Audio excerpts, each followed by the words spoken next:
इस वक्त की बड़ी खबर निकल कर आ रही है। जस्टिस वर्मा के खिलाफ लोकसभा में महाभियोग प्रस्ताव मंजूर, स्पीकर ने कमेटी बनाई। इसमें सुप्रीम कोर्ट, हाई कोर्ट, एक जज, एक कानूनी विदा। केस कांड मामले में इलाहाबाद हाई कोर्ट के जस्टिस यशवंत वर्मा के खिलाफ लोकसभा में स्पीकर ओम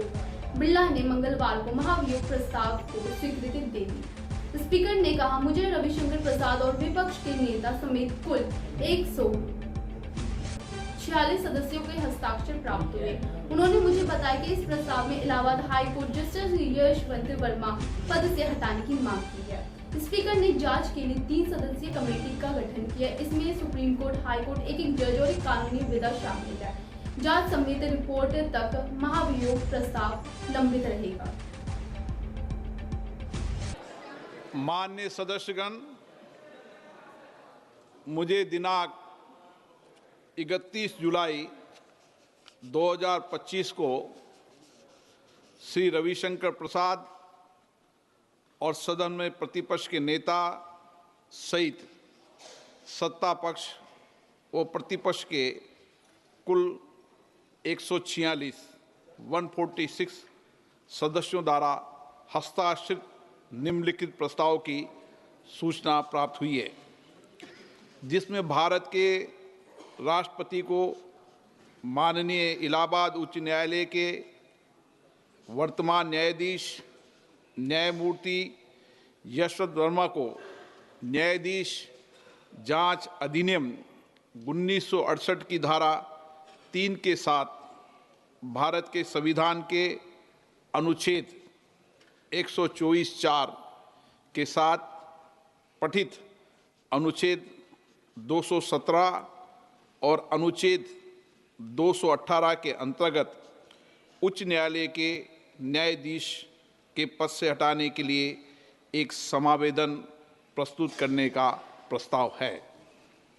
ये सदन संकल्प करता है कि इलाहाबाद उच्च न्यायालय के न्यायमूर्ति यशवंत वर्मा को उनके निम्नलिखित कदाचार के लिए पद से हटाने के लिए महामहिम राष्ट्रपति जी को एक समावेदन प्रस्तुत किया जाए। दिल्ली उच्च न्यायालय के तत्कालीन न्यायाधीश न्यायमूर्ति यशवंत वर्मा वर्तमान में इलाहाबाद उच्च न्यायालय के न्यायाधीश के सक्रिय और कब्जे में नई दिल्ली स्थित 30 तुगलक क्रिसेंट परिसर में आग लगने के कारण अस्पष्टीकृत नकदी की बरामदगी के संबंध में भारत के सर्वोच्च न्यायालय द्वारा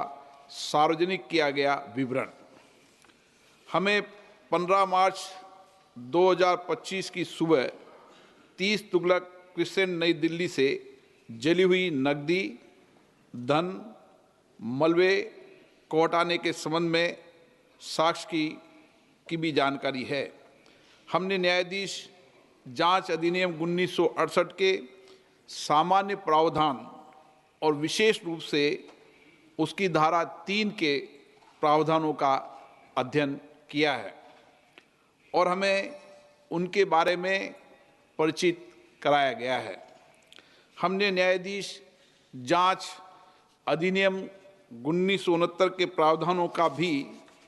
अध्ययन किया है। हमें उनके बारे में भी परिचित कराया गया है। हमने सी रविचंद्र अय्यर बनाम न्यायमूर्ति A.M. भट्टाचार्य एवं अन्य 1995 5 SCC 457 केस में भारत के उच्चतम न्यायालय द्वारा घोषित कानूनों के साथ साथ अतिरिक्त जिला एवं सत्र न्यायाधीश एक्स बनाम मध्य प्रदेश उच्च न्यायालय के मामले में दिए गए फैसलों से भी खुद को परिचित कर लिया है। 2015 4 SCC 91 और ये की अतिरिक्त जिला एवं सत्र न्यायाधीश एक्स सुप्रभा के मामले में उक्त निर्णय को सामान्यता और विशेष रूप से पैरा 33 को पढ़ने पर ये स्पष्ट है कि दिल्ली उच्च न्यायालय के मुख्य न्यायाधीश ने न्यायमूर्ति यशवंत वर्मा के विरुद्ध शिकायत को गंभीर प्रकृति का पाया और उक्त निर्णय के पैरा 33 के तहत परिकल्पित इन हाउस प्रक्रिया का पालन किया। यह भी स्पष्ट है कि भारत के तत्कालीन मुख्य न्यायाधीश ने इस गंभीर एवं चौंकाने वाले घटना और तथ्यों पर विचार करने के बाद और न्यायमूर्ति यशवंत वर्मा की प्रतिक्रिया तथा दिल्ली उच्च न्यायालय के मुख्य न्यायाधीश की टिप्पणियों को ध्यान में रखते हुए ये राय बनाई कि इस विषय पर गहन जांच आवश्यक है। इसलिए भारत के तत्कालीन मुख्य न्यायाधीश ने अतिरिक्त जिला एवं सत्र न्यायाधीश एस सुप्रा के मामले में निर्णय के पैरा 33(3) में परिकल्पना के अनुसार एक 3 सदस्यीय समिति का गठन किया गया। हमें यह भी याद है कि भारत के माननीय तत्कालीन मुख्य न्यायाधीश ने समिति की रिपोर्ट भारत के महामहिम राष्ट्रपति और भारत के माननीय प्रधानमंत्री को भेजी है। ये स्पष्ट है कि भारत के माननीय तत्कालीन मुख्य न्यायाधीश ने अतिरिक्त जिला एवं सत्र न्यायाधीश एस सुप्रा के मामले में फैसले के पैरा 33(7) के प्रावधानों के अनुसार कार्य किया है, जो स्पष्ट रूप से भारत के तत्कालीन मुख्य न्यायाधीश की राय को दर्शाता है कि पैरा 33(3) के तहत गठित समिति की रिपोर्ट में पाए गए आरोप इस प्रकृति के हैं कि उक्त न्यायाधीश को हटाने की कार्रवाई शुरू करने की आवश्यकता है। उपयुक्त तथ्यों के अवलोकन और सार्वजनिक रूप से उपलब्ध तथ्यों, न्यायमूर्ति यशवंत वर्मा के कब्जे वाले और उनके नियंत्रण में स्थित आधिकारिक परिसर से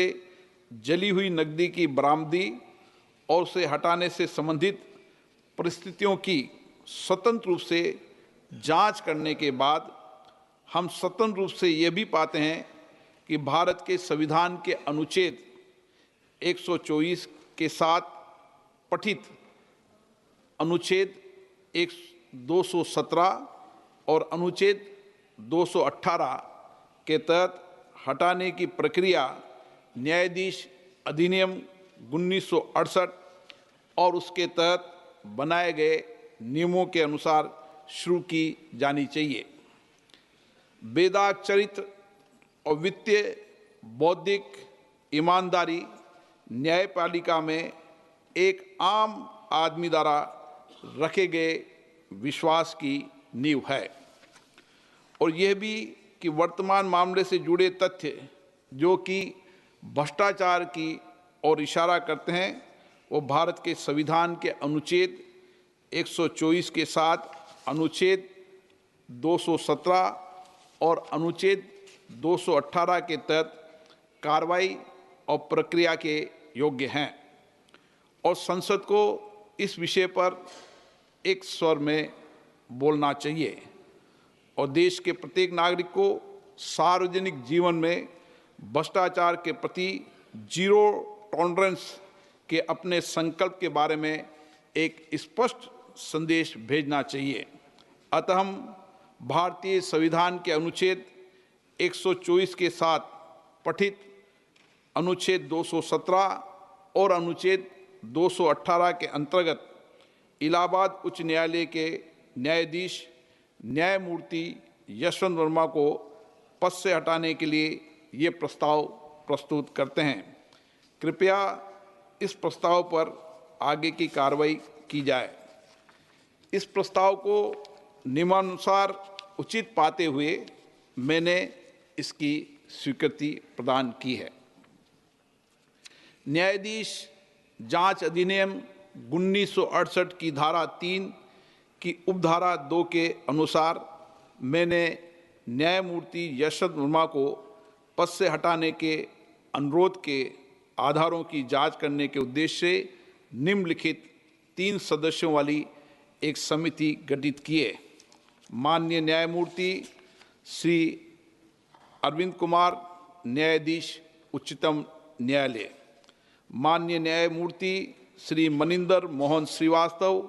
मुख्य न्यायाधीश मद्रास उच्च न्यायालय, श्री BV आचार्य, वरिष्ठ अधिवक्ता, कर्नाटक उच्च न्यायालय। समिति यथाशीघ्र अपनी रिपोर्ट प्रस्तुत करेगी। जांच समिति